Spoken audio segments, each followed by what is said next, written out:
Assalamualaikum, selamat datang kembali di Ngobrol bareng Bu Evi.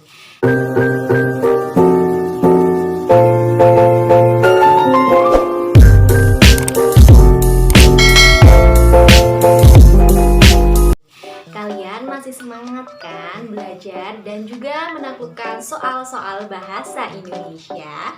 Nah, gengs, pada video kali ini Bu Evi bakal membahas tentang teks ceramah. Nah, siapa nih di sini yang sudah pernah berceramah atau bahkan diceramahi? Nah, Bu Evi yakin kalian suka sekali yang namanya menceramahi orang lain, bahkan diceramahi juga, seperti itu. Nah, seperti biasa sebelum Bu Evi lanjut ke pembahasan, bagi kalian yang belum subscribe, silahkan subscribe dulu, like, komen, dan share ke teman-teman kalian. Sebelum lanjut ke pembahasan tentang teks ceramah, jadi Bu Evi mau ngobrol sedikit nih. Siapa-siapa di sini yang sudah pernah berceramah ria? Kalau kemungkinan sih rata-rata udah pernah berceramah ya, tanpa kita sadari setiap hari tuh kita ceramah. Apalagi kita diceramahi, wah itu sudah makanan sehari-hari buat kita ya, diceramahin emak, diceramahin bapak gitu kan ya. Nah, untuk pengertiannya, teks ceramah itu merupakan pembicaraan di depan umum oleh orang yang menguasai bidang tertentu. Kemudian dia berisi penyampaian suatu informasi, pengetahuan, dan sebagainya, dan biasanya itu didengarkan oleh banyak orang, baik secara langsung maupun melalui media tertentu seperti televisi, radio, dan sebagainya. Jadi intinya ceramah itu melakukan suatu pembicaraan. Nah, si pembicaranya itu harus orang yang menguasai bidang tertentu atau menguasai bidangnya. Nah, contoh misalkan kamu itu seorang dokter. Nah, otomatis kamu itu menguasai tentang bidang kesehatan, ya kan? Nggak mungkin seorang dokter yang ahli di bidang kesehatan kemudian kamu disuruh berceramah atau ngomong di depan orang banyak tentang fashion. Nah, itu nggak nyambung banget. Jadi seorang penceramah itu dia ketika ngomong atau berceramah di depan umum itu harus sesuai dengan kompetensi atau bidang yang dia kuasai, seperti itu. Lanjut ke struktur teks ceramah, ada 3. Yang pertama itu adalah pendahuluan atau biasa juga disebut sebagai tesis. Nah, pada bagian ini itu biasanya terdiri atas 3 hal. Yang pertama itu ada isu, nah kemudian ada permasalahan, dan juga ada pandangan umum dari penulis. Untuk isu itu merupakan kabar yang beredar di masyarakat umum atau masyarakat luas, atau kalau bahasa gaulnya itu adalah yang lagi viral-viralnya. Nah, itu namanya isu, ya kan? Misalkan aja nih yang akhir-akhir ini tuh yang masih viral tentang Indomie, ya kan? Indomie, maaf sebut merek lagi, nggak apa-apa ya. Nah, cara membuat mie instan, nah itu kan masih viral di dunia maya. Itu bisa kita ambil atau kita gunakan sebagai topik dalam pembuatan ceramah. Intinya pada bagian tesis itu tadi, untuk isu itu adalah hal yang sedang viral atau yang sedang trending topik. Kemudian untuk berikutnya adalah permasalahan. Nah, di sini tuh merupakan masalah yang terjadi dan tentunya berkaitan dengan tadi hal yang masih viral. Nggak mungkin kan kita masih viralnya tentang mie instan kemudian kita bahas tentang fashion, nggak mungkin banget. Jadi harus saling berkesinambungan. Isu yang beredar itu apa? Oh, tentang mie instan, maka masalah yang kita ambil juga tentang mie instan. Kemudian pada bagian tesis juga berisi tentang pandangan umum dari seorang penulis. Nah, di sini nanti pendapat atau tanggapan dari penulis terkait dengan isu atau sesuatu yang sedang viral itu dicantumkan. Seperti itu. Jadi pendahuluan terdiri atas 3 hal tadi ya. Yang pertama itu adalah isu atau sesuatu yang viral, kemudian permasalahan, dan juga pendapat atau tanggapan dari seorang penulis. Lanjut ke struktur yang kedua, yaitu tentang isi atau biasa juga disebut sebagai rangkaian argumen. Pada bagian ini itu terdiri atas pendapat ya, pendapat pribadi dan juga fakta, serta harus banget ini wajib disertai dengan bukti yang kuat dari penulis ceramah atau teks ceramahnya. Gak mungkin kan kamu ngomong ngalor ngidul tapi dengan cuma kayak tong kosong doang, gak ada isinya, kemudian ngobrol sesuka hati, gak ada buktinya, itu nanti apa yang kita omongkan ke orang lain itu gak akan mudah dipercayai. Nah, makanya kita perlu menyertakan bukti sebagai keabsahan dari hal-hal yang kita angkat pada teks ceramah kita. Wajib banget pakai bukti ya, jadi gak asal ngomong. Nah, struktur yang ketiga adalah penutup atau bisa juga disebut sebagai penegasan kembali. Untuk bagian ini itu berisi simpulan, rangkuman atau bahkan saran mengenai tema atau topik yang sedang dibahas. Oke, itu tadi struktur dari teks ceramah. Kita lanjut ke kaidah kebahasaan teks ceramah. Jadi ada berapa nih? Ada 9 ya. Yang pertama adalah menggunakan kata ganti orang pertama tunggal. Contohnya di sini ada kata aku, kemudian saya, seperti itu. Jadi dalam ceramah kadangkala kita menggunakan kata ganti itu ya, aku, saya gitu kan. Kemudian yang kedua itu ada menggunakan kata teknis atau peristilahan sesuai topik. Nah, kata teknis itu merupakan kata-kata yang memiliki makna khusus pada suatu bidang keahlian tertentu. Jadi kan bidang di dunia itu banyak, misalkan aja ada bidang kebahasaan, bidang biologi, bidang akuntan, bidang teknologi dan sebagainya. Kita ambil salah satu contoh, bidang biologi. Nah, pada bidang biologi itu kan pasti banyak banget tuh istilah-istilah ya yang hanya dimengerti oleh orang yang sudah berkecimpung pada bidang tersebut. Nah, kita ambil aja salah satu contoh, adaptasi. Nah, kata adaptasi itu tidak semua orang mengerti atau paham artinya. Nah, ya kan, kecuali orang-orang yang memang dia itu bergulat atau sudah terbiasa dengan bidang biologi tersebut. Nah, adaptasi sendiri merupakan penyesuaian diri di lingkungan sekitar. Nah, contoh yang lain misalkan aja pada bidang keahlian bahasa Indonesia. Ada kata, misalkan saya ambil salah satu contoh, kata persuasif atau persuasi. Nah, tidak semua orang itu tahu arti kata persuasi, ya kan?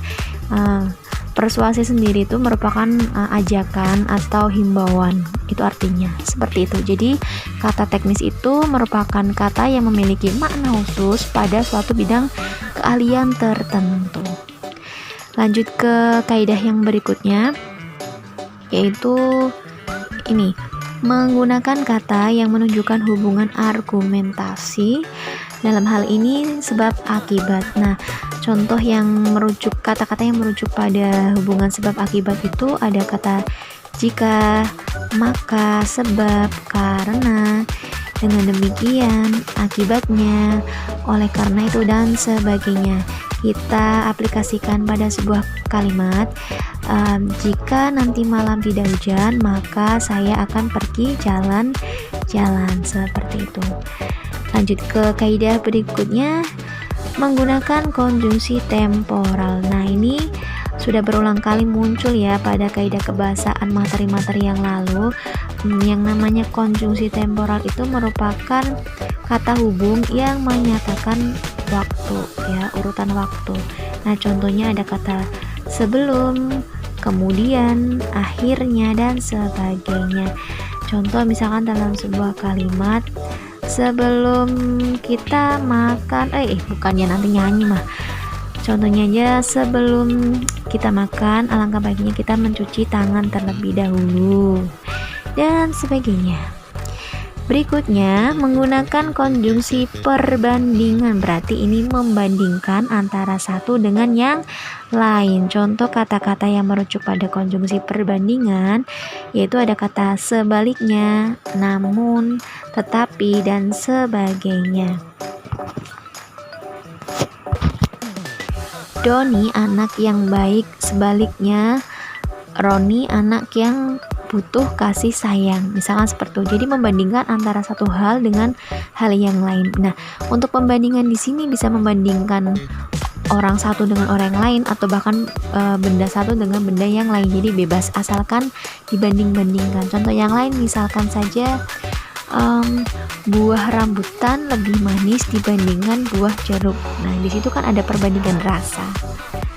Berikutnya yaitu menggunakan kata kerja mental. Nah, untuk kata kerja mental sendiri itu terdiri atas 3 hal, yaitu persepsi, afeksi, dan kognisi.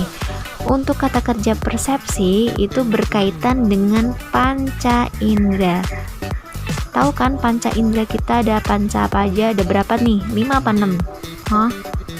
Ada 5 ya, nggak 6. Nanti kalau ada yang bilang aku punya indera tambahan nih, apa indera ke-6, nah itu bang bukan ya, dia mah gangguan jin, bukan panca indera. Jadi panca itu 5 indera, berarti panca indera adalah indera yang kita punya, dan ada 5.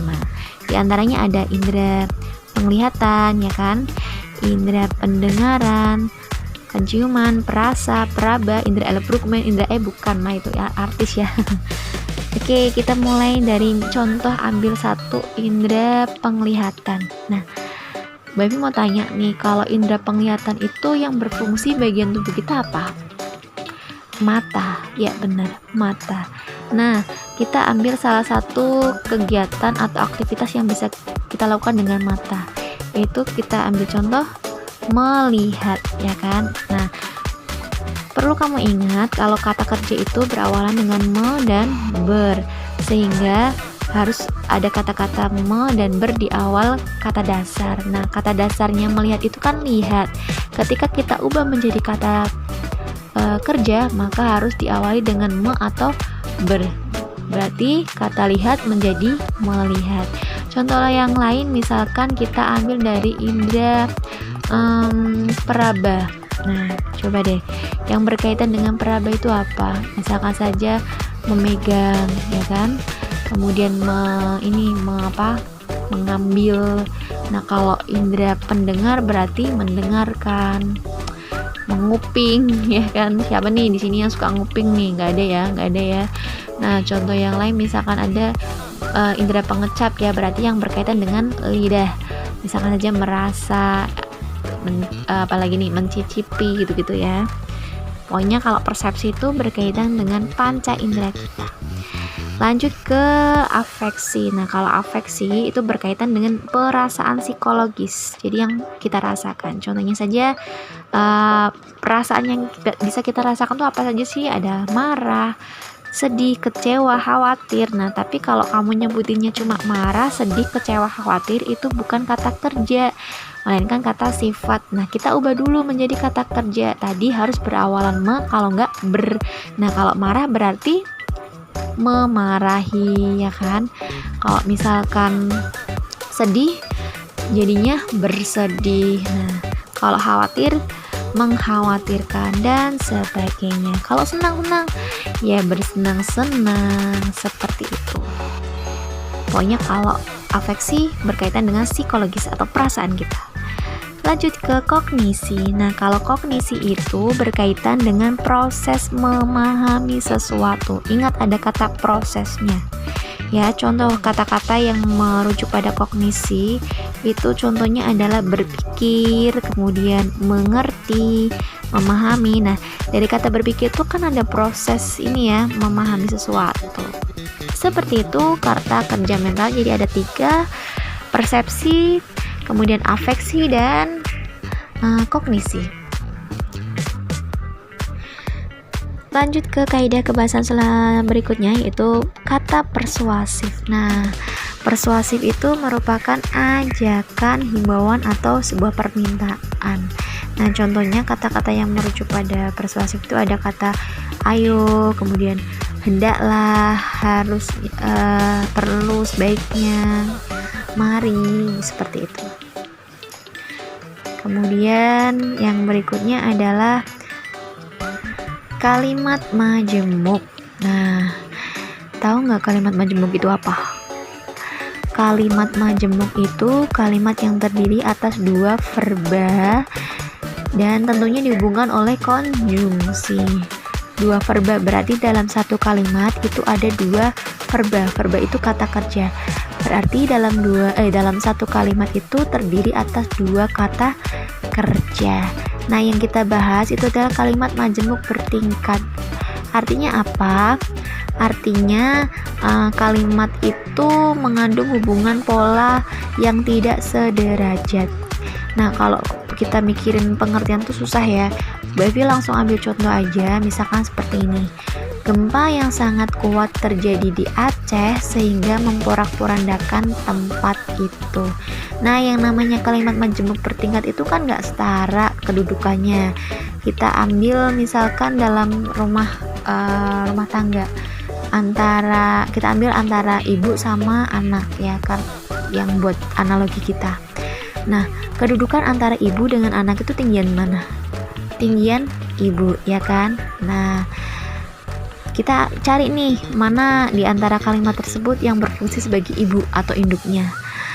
Nah, perlu kamu tahu kalau induk kalimat atau ibunya dari kalimat itu dia ciri-cirinya bisa berdiri sendiri. Tapi kalau si anak atau anak dari kalimat itu dia tidak bisa berdiri sendiri, seperti itu. Nah, kalau tadi berdasarkan kalimat gempa yang sangat kuat terjadi di Aceh sehingga memporak-porandakan tempat itu, manakah yang menjadi ibu? Kita caranya tutup ya, tutup beberapa kata dalam satu kalimat itu. Kita tutup yang kata paling awal, misalkan gempa yang sangat kuat terjadi di Aceh, kita tutup. Nah, berarti awal kalimatnya terbentuk yaitu sehingga memporak-porandakan tempat itu. Kira-kira kata-kata sehingga memporak-porandakan tempat itu bisa berdiri sendiri nggak?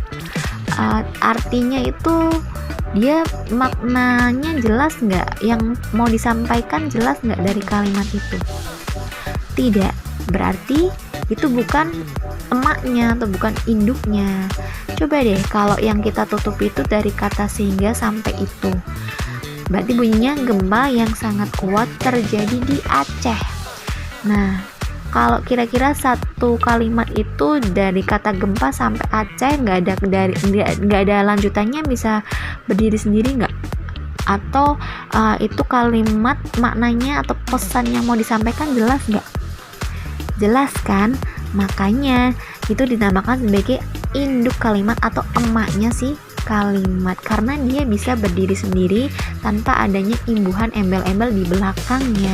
Tapi beda tadi kalau misalkan dari kata sehingga sampai itu dia disuruh jadi kalimat sendiri, nggak bakal bisa. Jadi pesan yang mau disampaikan tuh nggak jelas, absurd gitu. Paham ya? Membedakan mana yang emak sama yang anak kalimat. Kalau emak kalimat itu bisa berdiri sendiri, pesan yang mau disampaikannya itu jelas. Tapi kalau anak itu nggak bisa berdiri sendiri ya, harus keluar aslinya nih Pekalongan, harus ngikut atau ngekor si emaknya, seperti itu. Lanjut ya. Nah, untuk kalimat majemuk bertingkat itu terdiri atas banyak sih sebenarnya, cuman yang mau Bu Evi jelasin 7 aja deh, ntar kepanjangan. Yang pertama itu ada kalimat majemuk bertingkat hubungan sebab akibat. Nah, untuk sebab akibat di sini dia ditandai dengan konjungsi sehingga, sampai-sampai, dan maka. Nah, kita terapkan pada sebuah kalimat. Sari rajin belajar sehingga meraih juara. Nah, di situ ada kata sehingga, maka dia termasuk ke dalam hubungan sebab akibat. Yang kedua ada hubungan cara. Nah, untuk hubungan cara itu ditandai dengan kata dengan. Contohnya, Doni mengambil layangan yang tersangkut dengan memanjat pohon. Yang ketiga hubungan sangkalan. Di situ ditandai dengan kata seolah-olah dan juga seakan-akan. Kita aplikasikan ke dalam kalimat. Keadaan di dalam kota kelihatan tenang, seolah-olah tidak ada suatu apapun yang terjadi. Lanjut yang keempat yaitu hubungan kenyataan. Nah, di sini biasanya ditandai dengan kata padahal dan juga sedangkan. Kita ambil contoh salah satu aja ya. Ibu sedang memasak ikan, sedangkan ayah mencuci mobil. Yang kelima ada kalimat menjemuk hasil. Di sini dia ditandai dengan kata makanya. Nah, pengaplikasiannya dalam kalimat, misalkan aja lantai ini licin, makanya dia terjatuh. Nah, kalau kalian lihat temennya jatuh tuh bukannya nolong, biasanya ngakak ya. Berikutnya yang keenam ada kalimat majemuk bertingkat penjelasan. Nah, untuk penjelasan tuh biasanya ditandai dengan kata bahwa. Kita ambil dalam sebuah contoh kalimat. Rekam medis menunjukkan bahwa dia memiliki penyakit panu. Misalkan aja seperti itu. Berikutnya yang terakhir, kalimat majemuk bertingkat atributif. Nah, untuk atributif itu ditandai dengan pewatas yang ya. Nah, contohnya kita ambil dalam sebuah kalimat, pamannya yang tinggal di Bogor sedang dirawat di rumah sakit. Nah, itu tadi jenis-jenis kalimat majemuk bertingkat. Itu tadi pembahasan seputar teks ceramah.